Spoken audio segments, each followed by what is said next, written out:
Naging love party sa Crypto Arena. LeBron James, DeAndre Ayton at Luka Doncic nag-combine ng 74 points.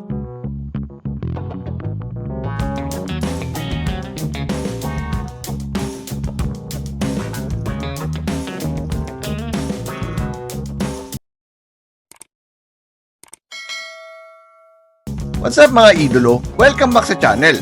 At ito na ang full game recap ng tapatan ng Los Angeles Lakers kontra Toronto Raptors sa today's matchup.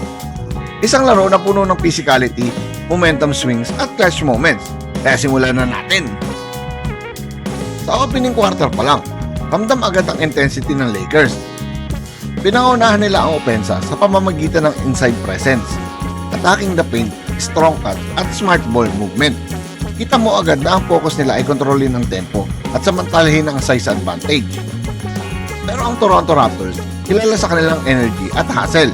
Hindi nagpahuli, aggressive defense ang pinakita nila. Full court pressure at mabilis na rotation. Sa opensa, sinubukan nilang pabilisin ang laro gamit ang transition points at quick decision making. Resulta, dikitan agad ang laban sa first quarter. Pagdating na second quarter, nag-step up ang bench units ng parehong team. Ang Lakers nagkaroon ng key contribution mula sa role players, timely shots at solid defense. Mas naging organized ang kanilang set at mas naging pasensyoso sa shot selection. Samantala ang Raptors patuloy sa high energy style nila. May mga steals, fast breaks at second chance points na nagbigay sa kanila ng momentum. Kahit may moments na tila lalayo ang Lakers, agad din sumasagot ang Toronto, dahilan para manatilang close ang score bago mag-halftime. Pagbalik ng second half, dito uminit ang laro. The Lakers came out more aggressive defensively, mas physical sa ilalim at mas alert sa passing lanes. Nagresulta ito ng turnovers na nauwi sa easy points. Pero ang Raptors hindi rin basta-basta. Pinakita nila ang kanilang composure, gumagawa ng adjustments sa propensa at patuloy na inaatake ang mismatches.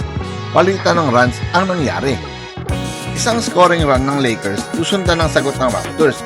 Ito yung quarter na walang gusto magpatalo. Sa final quarter, dito na pumasok ang pressure basketball. The Lakers relied on experience, slowing the game down, making smart plays at pagkontrol ng rebounds. Every possession mattered at makikita mo ang focus nila sa execution. Ang Raptors naman all out hanggang dulo. Kahit nasa likod o dikit ang score, tuloy pa rin aggression nila.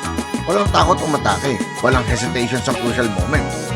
Physical, fast at fearless ang naging approach nila sa closing minutes. Sa huli, nakuha ng Los Angeles Lakers ang panalo sa score na 110-93. Luka Doncic at DeAndre Ayton may tig 25 points, habang si LeBron James naman ay may 24 points. Sa kabuuan, pinakita ng Lakers ang value ng experience at composure sa crunch time. Habang ang Raptors naman ay nagpakita ng relentless energy, depth at fighting spirit. Isang laro na hindi tungkol sa puntos, kundi sa adjustment, effort at mental toughness. Solid matchup, solid entertainment, at siguradong isa itong game na maraming matututunan ang parehong teams moving forward. Kung nagustuhan mo ang recap na to, huwag kalimutang i-like, i-share at mag-follow para sa mas marami pang NBA Taglish recaps. Once again, this is your Spotlight in Sports. Maraming salamat mga ka-sports.